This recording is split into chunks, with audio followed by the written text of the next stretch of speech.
sa simpleng pangarap ng kabataan. Si Ninyo'y lumaki na may tibay ng kalooban. Kahit anong unos ang dumaan sa kanyang landas, nakatayo mag-isa, hindi sumusuko kailanman. Masayahin sa bawat araw na dumarating. Maraming talento ang kaniyang angking galing.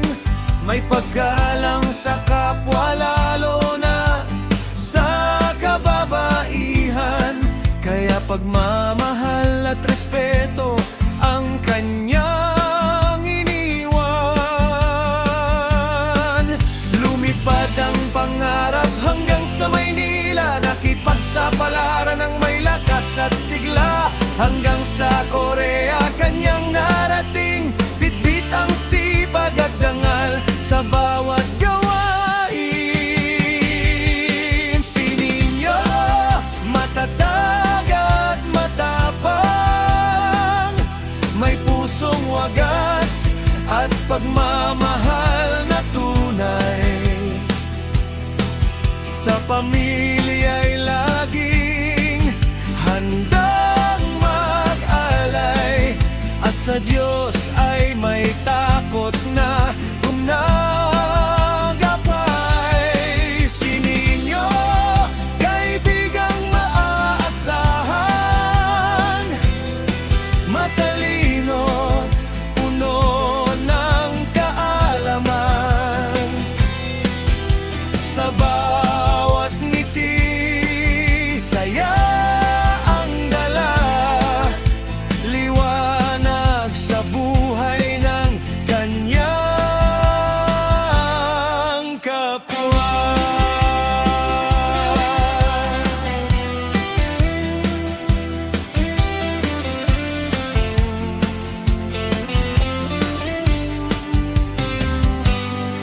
Sa ibang bansa'y natutong lumaban, ngunit hindi nalimot ang sariling pinagmulan. Madaling makisama, mabait sa lahat, kaya saan man mapunta'y maraming nagmamahal. Malambing na anak at mapagmahal na kapatid. Sa bawat tagumpay, pamilya ang kapiling.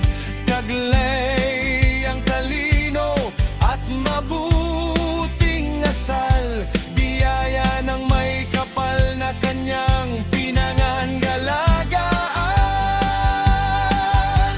Ngayon ay payapa sa baybayin ng Pasipiko.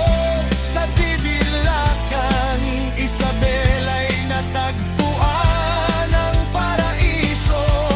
Kasabay ng hangin at alon sa dagat, pasasalamat sa buhay ang kanyang awit.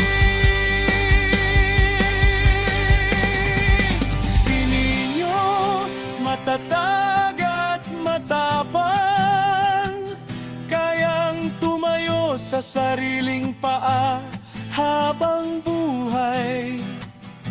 Maraming talento, pusong may kabutihan, at respeto ang pundasyon ng kanyang pagkatao. Si Ninyo, anak ng pangarap at pagsisikap, mula Maynila hanggang Korea ay nakipaglaban. Ngayon sa Divilacan ay payapa